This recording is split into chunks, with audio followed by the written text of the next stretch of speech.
અભય થઈને નિષ્પક્ષતાથી નિરપેક્ષ રીતે વાસ્તવિકતાનો અરીસો રૂપી સચોટ માહિતી લાવતો સત્યની સાથે અભય ટાઈમ્સ। સુરતમાં સતત પડેલા વરસાદ વચ્ચે સીમાડા ખાડી ઓવરફ્લો થતા આસપાસની સોસાયટીઓમાં પાણી ઘૂસી જતા મેયર દક્ષેશ માવાણીએ અસરગ્રસ્ત વિસ્તારની મુલાકાત લીધી હતી। સુરતમાં સતત 24 કલાક પડેલા વરસાદે શહેરની દશા બદલી નાખી હતી, ત્યારે સીમાડા ખાડી ઓવરફ્લો થઈ હોવાના કારણે આસપાસની સોસાયટીમાં પાણી ઘૂસ્યા હતા। 24 કલાક કરતાં વધુ સમયથી લોકોના ઘરોમાં પાણી રહ્યા હતા, જો કે હવે ધીમે ધીમે પાણી ઓસરવા લાગ્યા છે। ત્યારે સુરતના મેયર દક્ષેશ માવાણીએ અસરગ્રસ્ત વિસ્તારની મુલાકાત લીધી હતી અને પાણીનો નિકાલ થયા બાદ તાત્કાલિક અસરથી સાફ સફાઈ કરી દવાનો છંટકાવ કરવાનો આદેશ આપ્યો છે। જૂન મહિનામાં પડે તેટલો વરસાદ 2 દિવસમાં પડ્યો હોવાનું મેયરે જણાવ્યું હતું।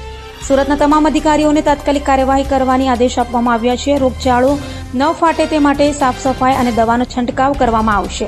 ખાડીનું ઓવરફ્લો થયું હોવાને કારણે લોકોને આ મુશ્કેલીનો સામનો કરવો પડ્યો હતો, તો ઉપરવાસમાં જે ભારે વરસાદ છે તેના કારણે આ પરિસ્થિતિ ઉદ્ભવી છે, તેમ મેયરે જણાવ્યું હતું।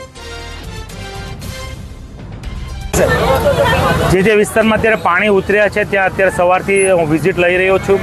ત્યાં સફાઈની કામગીરી અને દવા છંટકાવનો કામગીરી તંત્ર દ્વારા પૂરજોશમાં ચાલી રહી છે। ઉપરવાસમાં સ્ક્રેચમેન્ટ એરિયાનું જે પાણી ખાડી માર્ગે સુરત આવી રહ્યું છે, તેવી સીમાડા ખાડીની આજુબાજુના સોસાયટીમાં પાણી અત્યારે નથી ઉતરતું, 3-4 ફૂટ છે, પણ સીમાડા ખાડીનું લેવલથી જઈ રહી છે, એના હિસાબે આ પાણી નથી લઈ રહ્યા। પણ આ સાંજ સુધીમાં આ વિસ્તારમાં જે જગ્યાએ પાણી ભરાયા છે એ ઉતરવાની અમને સંભાવના છે। અહીં વિઝિટ કરી અને જ્યાં જ્યાં સોસાયટીમાં ઘરે ઘરે જઈ અને પાણીની વ્યવસ્થા અને ફૂડ પેકેટની વ્યવસ્થા તંત્ર દ્વારા અને ભાજપના અમારા કાર્ય દ્વારા કરવામાં આવી રહી છે। આરોગ્યને અત્યારે સૂચના આપી દીધી છે, જે જગ્યાએ પાણી ઉતરે છે તે તમામ જગ્યાએ પર સફાઈ થઈ જાય, દવા છંટકાય, એનું મોનિટરિંગ પણ કરવામાં આવે છે।